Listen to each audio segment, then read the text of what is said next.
میں امام بارگاہ حسینیہ بریڈ فورڈ میں اپنے لفظوں کا ضامن ہو کہ مجھے اس سے کوئی غرض نہیں میرے مجمع میں بیٹھے ہوئے لوگ میرے عقیدے کے ساتھ متفق ہوں یا نہ ہوں، جو ویڈیو کے ذریعے اس مجلس کو سنیں ان سے میں اپنے مجمع کو ایک لمحے کے لیے اپنے مجمع کے سر سے یہ ذمہ داری اٹھاتا ہوں، یہ میرا ذاتی نظریہ ہے اور میرا ذاتی عقیدہ ہے اور میں ذاتی حیثیت کے ساتھ یہ سٹیٹمنٹ دے رہا ہوں۔ اگر بطول کے حق پڑھنا فساد ہے، مجھ سے بڑا فسادی کوئی نہیں ہے۔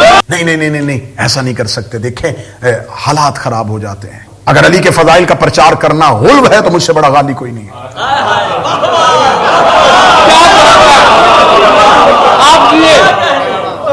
اگر اہل بیت کے حق میں دفاع ہونے کا نام کسی ایجنسی کا ایجنٹ ہونا ہے تو پھر میں اس ایجنسی کی بغیر تنخواہ کے نوکری کروں گا جو ہمیں اہل بیت کے حق کے لیے دے رہی ہے۔ بھائی مجھے میں تو اس ایجنسی کی بغیر تنخواہ کے نوکری کروں جو ہمیں کہہ کے ممبروں پہ جا کے علی پڑھو۔ کن ممبروں سے ہمیں علی پڑھنے کے لیے روکا جا رہا ہے؟ جتنی شدت سے امن کے بھکاری اہل بیت کے دروازے سے لوگوں کو خواری کروا رہے ہیں۔ نہیں ہمیں کیا ضرورت ہے، بس ٹھیک ہے، بس جو اچھا تھا جو برا تھا وہ ہو گیا، بس اب چھوڑ دیں۔ یہ شیعہ عقیدہ ہی نہیں۔ جس نے آسانیوں سے علی لینا ہے وہ کہیں اور چلا جائے۔ علی جمعرات والا پیر نہیں ہے۔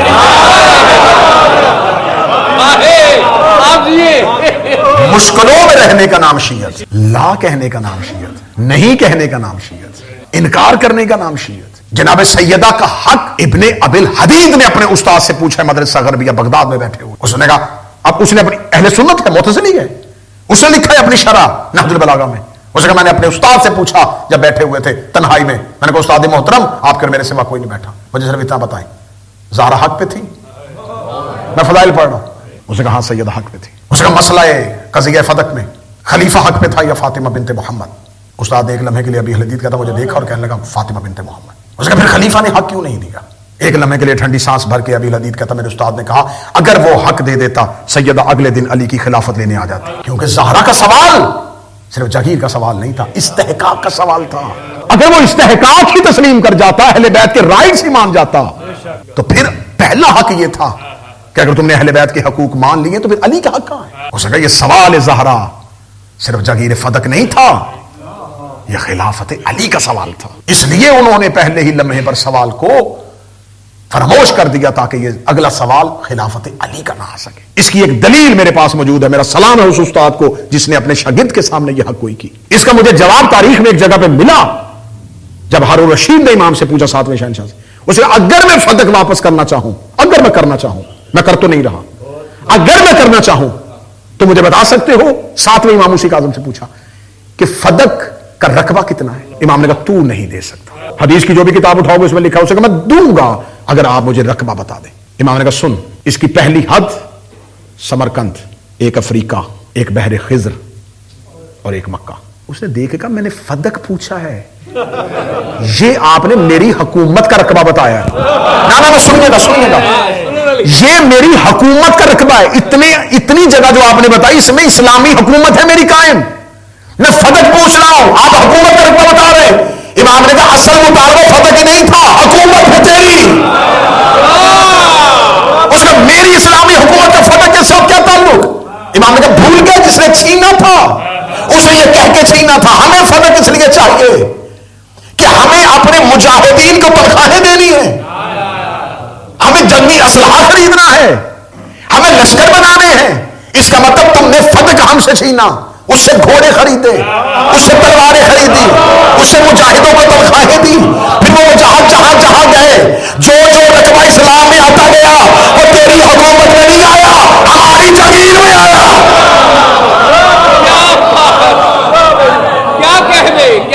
اور اگر آج کوئی سوال کرے کہ فدق کہاں ہے تو جہاں جہاں اسلام ہے، جہاں جہاں اسلام پھیلا ہے، کیا بات ہے، یہ سارا رقبہ فدق کا ہے۔ یہی وجہ ہے کہ جب زہرا کا بیٹا آئے گا وہ صرف مدینے میں حکمرانی نہیں کرے گا، ہر اس جگہ پہ جا کے حکمرانی کرے گا جہاں جہاں تک لا الہ الا اللہ پھیل چکا ہے۔ جہاں اللہ کو سجدہ ہو رہا ہے وہ ہر زمین مقروض فدق ہے۔ کیا بات ہے، کیا بات ہے۔ مکروز فدق ہے ہر وہ جگہ جہاں تک آج اللہ کا سجدہ ہو رہا ہے. جناب سیدہ جب دربار میں آئی ہیں تو سیدہ نے دربار میں آ کے ایسے گفتگو کی جیسے بچوں کو اسلام بتایا جاتا ہے. سیدہ نے پہلے اللہ ان کے درمیان ایسے پڑھا، ایسے اللہ پڑھا اس کے درمیان. میں لے کے آیا تھا خطبہ، میرا دل تھا کہ میں اس خطبے کو مکمل پڑھوں، لیکن تفصیلی خطبہ ہے، میں نے اس لیے ان کو کر دیا کہ اگر آپ چاہیں تو ان سے ضرور وصول کیجیے گا، اور ضرور وصول کیجیے گا، ضرور اس کو زندگی میں ایک بار پڑھیے گا. جناب سیدہ نے آ کے ان کے سامنے اللہ ایسے پڑھا جیسے یہ اللہ سے واقف ہی نہیں ہے. خطبے کے 4 حصے ہیں. پہلا حصہ اللہ پڑھا گیا، توحید پڑھی گئی، توحید کی صفات پڑھی گئی، اللہ کی ذات پڑھی گئی، اللہ کی صفات پہ سیدہ نے ایسے بات کی، مجمع خاموش. اس کے بعد سیدہ خود ام ایمن کہہ رہی ہے کہ جب جناب سیدہ اپنے گھر سے نکلی تھی تو سیدہ نے ایک چادر بطور مکنا اوڑی ہوئی تھی، اس کے اوپر پھر ایک چادر اوڑی ہوئی تھی، یعنی کہ چادر کی بھی چادر تھی سیدہ کے پاس. جو کسائے سیدہ تھی اس کے اوپر بھی ایک چادر تھی. اور کنیزیں کہتی ہیں کہ سیدہ کی چادر جو ہے وہ زمین پہ ایسے خط کر رہی تھی کہ پاؤں کے نشان بھی چادر مٹا رہی تھی. چادر ایسے زمین پہ آ رہی تھی کہ جو سیدہ جہاں سے چل رہی تھی وہ قدموں کے نشان چادر کے ساتھ مٹ رہے تھے. سیدہ آئیں، سیدہ نے آ کے پہلے، میں فضائل ابھی پڑھ رہا ہوں، سیدہ نے پہلے آ کے ایک ٹھنڈی آہ بھری. یہ آہ مظلوم کی آہ تھی. سیدہ کی آہ میں اتنا اثر تھا، پوری مسجد سے رونے کی آوازیں بلند ہوئی. سیدہ اتنے مظلومانہ طریقے سے سیدہ نے پہلی آہ بھری، ایک سسکی لی سیدہ نے. پھر اس کے بعد سیدہ نے اپنے آپ کو صبر کیا، صبر کر کے گفتگو شروع کی، اللہ کی وحدانیت پڑھنی شروع کی. اللہ کی وحدانیت پڑھنے کے بعد سیدہ نے کہا سمیں میں بتاؤں، اللہ نے ایمان کے ذریعے تمہارے دلوں کو شرک سے پاک کیا. بی بی علتیں بتا رہی ہے، وجہ بتا رہی ہے، دین کی چیزوں کے واجب ہونے کی علتیں زہرا بیان کر رہی ہے، جبکہ یہ حق تھا تخت پہ بیٹھا خلیفہ بتاتا کہ دین کیا ہے. میں ممبر پہ ذکر کر رہا ہوں اور مجھے مجمع سے ادھر سے کوئی ایک بچہ اٹھے اور وہ کہے رکیے پہلے میں آپ کو بتاتا ہوں کہ ممبر کا حق کیا ہے. تو اس بچے کے علم کو دیکھنے سے پہلے لوگ میری نفی کو دیکھیں گے کہ یہ ایک بچہ اسے خاموش کروا رہا ہے اور وہ بتا رہا ہے کہ میں تجھے بتاتا ہوں، رک جا مجلس کیسے پڑھتے ہیں. اچھا وہ بیٹھا ہوا ہے خلیفہ رسول ہونے کی حیثیت سے، اور زہرا کہہ رہی رک میں تجھے بتاتی ہوں دین کیا ہے. یہ جنگ نہیں ہے تو اور کیا ہے. سیدہ کہتی میں تمہیں بتاتی ہوں کہ اللہ نے ایمان کے ذریعے دلوں کو شرک سے پاک کیا. اللہ نے نماز کو اس لیے واجب کیا تاکہ تکبر کا خاتمہ ہو سکے. اللہ نے روزے کو اس لیے واجب کیا. اب میں جب سیدہ کا یہ خطبہ پڑھوں تو میں نے کہا تھا کہ اس خطبے کی میں کوشش کرتا تھا کہ پوری شرح اگلی کسی نہ کسی مجلس میں ضرور پڑھوں گا. میرا بڑا جی چاہتا ہے کہ میں سیدہ کے اس خطبے کی ایک ایک شرح پڑھوں. سیدہ یہ نہیں بتا رہی کہ ہم نے نماز کیوں پڑھی، سید یہ بتا رہی کہ اللہ نے واجب کیوں کی.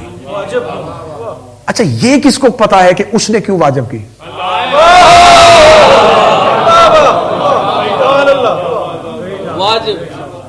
نظر شاہ صاحب ہم یہ تو کہہ سکتے ہیں کہ ہم زمین سے اناج لیتے ہیں، عمران بھائی ہم یہ دے سکتے ہیں کہ ہم زمین سے پانی لیتے ہیں، لیکن ہم میں سے کون یہ دعویٰ کر سکتا ہے کہ میں بتاتا ہوں کہ اللہ نے زمین کیوں بنائی تھی؟ یہ تب ہی میں کہہ سکتا ہوں کہ یا تو میں خدا ہوں اور یا اس نے مجھے بتایا ہے کہ کیوں بنائی ہے. سیدہ نے دربار میں کھڑے ہو کے یہ نہیں کہا کہ ہم نے نماز کیوں پڑھی. سیدہ کہتی میں تمہیں بتاتی ہوں کہ اللہ نے واجب کیوں کی. اتنے دشمنوں میں سے ایک زبان نہیں بولی کہ تو نبی نہیں ہے، تو رسول نہیں ہے، تیرے اوپر تو وحی نہیں آتی، تو کیسے بتا رہی ہے کہ کیوں واجب کی. خاموش ہو کے ان کا سننا اس بات کی دلیل ہے. انہیں پتا تھا کہ اسے ہی پتا ہے کہ کیوں واجب کی، اسے ہی پتا ہے کہ کیوں واجب کی. بیوی نے کہا میں بتاتی ہوں کہ اللہ نے نماز کیوں واجب کی. اس لیے واجب کی کہ تاکہ تکبر کا خاتمہ ہو. اللہ نے روزے کو اس لیے واجب کیا تاکہ دلوں کو خلوص سے بھر سکے. جی ایک ایک عبادت. اللہ نے زکات کو اس لیے واجب کیا تاکہ تمہارے مالوں کو پاک کر سکے. اللہ نے حج کو اس لیے واجب کیا تاکہ امت کا اتحاد زمانے کو دکھا سکے. یہ کہنے کے بعد اگلے دو جملے سننا. پوری عبادات کی ایک لمبی فہرست ہے, آخری دو جملے سننا. بیوی نے کہا اللہ نے ہماری امامت کو اس لیے واجب کیا تاکہ تم اطاعت پروردگار کر سکو. اللہ نے ہماری اطاعت کو اس لیے واجب کیا تاکہ امت میں نظام آ سکے. بی بی نے دربار میں کھڑے ہو کے بتایا کہ ہماری امامت بھی واجب ہے, ہماری اطاعت بھی واجب ہے. بی بی جب دربار میں کھڑی بول رہی تھی سب خاموش ہو گئے, بی بی دربار میں خطبہ دیتے ہوئے کہہ رہی تھی ہماری امامت بھی واجب ہے, ہماری اطاعت بھی واجب ہے, یعنی علی ولی اللہ بھی واجب ہے, ہماری باپ کی اطاعت بھی واجب ہے. تھوڑی دیر کے بعد اسی بی بی نے کہا, جس نے کہا ہماری اطاعت واجب ہے اور ہماری امامت واجب ہے, جس کی اطاعت واجب تھی وہ کہہ رہی تھی فتح میرا ہے, اور جس کی امامت واجب تھی وہ گواہی دے رہا تھا فتح کس کا ہے. امت نے خطبہ سنا ہے لیکن آثار محمد کے واجب کو نہ مانا. بی بی نے کہہ کے زمانے کو بتا دیا کہ تم نے ہماری امامت دیکھی ہے, مانی نہیں. کیا کہا بی بی نے؟ ایمان کو اس لیے بھیجا تھا کہ شرک سے پاک ہو. آج کوئی بندہ مجھے کوئی مولوی سر پہ قرآن رکھ کے میری اس تقریر کے بعد جواب ریکارڈ کروائے کہ نہیں سیدہ کی یہ تعویل معاذ اللہ غلط تھی, سب کہیں گے ہاں یہی ہے. شرک سے پاک کیا, تکبر کے خاتمے کے لیے نماز, خلوص کے لیے روزہ, مال کی پاکیزگی کے لیے زکات, امت کے اتحاد کا نام حج. تو جب ساری چیزیں تم نے مان لی کہ زہرا نے ساری چیزیں سچ کہیں, تو بی بی نے کہا ہے کہ ہماری امامت, تمہاری نہیں. سیدہ کا خطبہ نہیں ہے, علی کی ولایت کا دفاع ہے. ہماری امامت کو واجب کیا. اگر وہ تھا تو سیدہ جملہ ایک خطبے میں دے دیتی, تمہاری خلافت کو اس لیے واجب کیا. بی بی نے کہا ہماری امامت کو واجب کیا, یعنی کہ امامت ہماری حق ہے, اطاعت بھی ہماری حق ہے.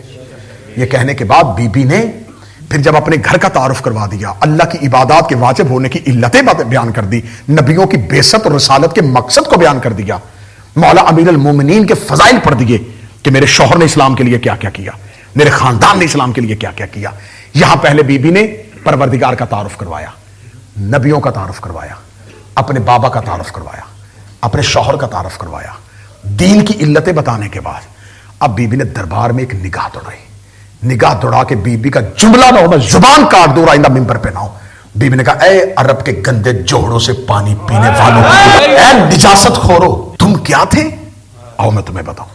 سامنے بیٹھے ہوئے سر جھک گئے, ایک نے بھی نہیں کہا کہ ہم یہ نہیں تھے. تم بتوں کی پوجا کرتے تھے, میرے پاپا نے تمہیں اللہ کا تعارف کروایا. امیر المومنین یہ کھڑے, ایسے کون علی پڑھے گا؟ اور کائنات کی ہر زبان قربان کروں زہرا تیرے زبان سے نکلے ہوئے ایک ایک لفظ پہ یوں علی کھڑے. اور بی بی دیکھ گئی, تم میدانوں سے بھاگتے تھے, اس نے تمہیں بچایا. یہ جملے خطبے میں موجود ہیں. میدانوں میں پیٹ دکھا کے بھاگتے تھے, ہر کافر کی حلق میں ہاتھ اس نے ڈالا. یہ موت سے کھیل کھیل کے تمہیں زندگیاں دیتا رہا. کون پڑھے گا ایسے علی ولی اللہ؟ کیا بات ہے گلاب جی. یوں امیر المومنین کو کھڑا کر کے بی بی نے علی کا تعارف, اس نے تمہاری, اس کی تلوار نے تمہیں یہ دیا. تم اپنے اونٹوں کے کوہانوں میں گردنیں دے کے بیٹھے ہوئے تھے, اس نے تمہیں فخر سے سر اٹھا کے چلنا سکھایا. رہ جاتے کفر کی بستیوں میں اگر یہ اسلام کو شبھ نہ دیتا. یہ احتجاج سیدہ نہیں تو اور کیا ہے, یہ تبرہ نہیں تو اور کیا ہے. سیدہ نے تعارف کروایا امیر المومنین کا, ان کے خاندان کے تعارف کروائے, ان کے باپ دادا کے بارے میں بتا. صرف خطبہ یہاں بنا رکا, پھر بی بی یہاں سے گھر گئی ہیں, اور گھر جانے کے بعد پھر انصار کی خواتین بی بی کے پاس گھر آئی ہیں. پھر بی بی نے خطبے کا اگلا حصہ ان خواتین کو کہا, وہ اس سے بھی زیادہ خطرناک تھا. بی بی نے کہا جاؤ جا کے اپنے گھروں میں اپنے مردوں کو بتا دینا کہ تم نے جہنم خرید لی ہے. میں نے جو خطبہ سینڈ کیا ہے اس کے اندر وہ انصار کی خواتین کا خطاب ہے. میں نے کہا جاؤ جا کے اپنے گھر میں اپنے مردوں کو بتا دینا کہ تم جہنم خرید چکے ہو. اگلا جملہ بی بی نے کیا کہا؟ کس سے مخاطب تھی بی بی؟ آج کے دور کے مسلمانوں سے.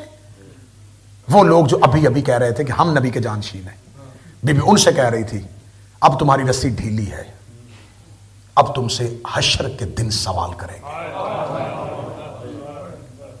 اب تم سے ہمارا پروردگار حساب لے گا، ان قریب تم ذلت میں چلے جاؤ گے.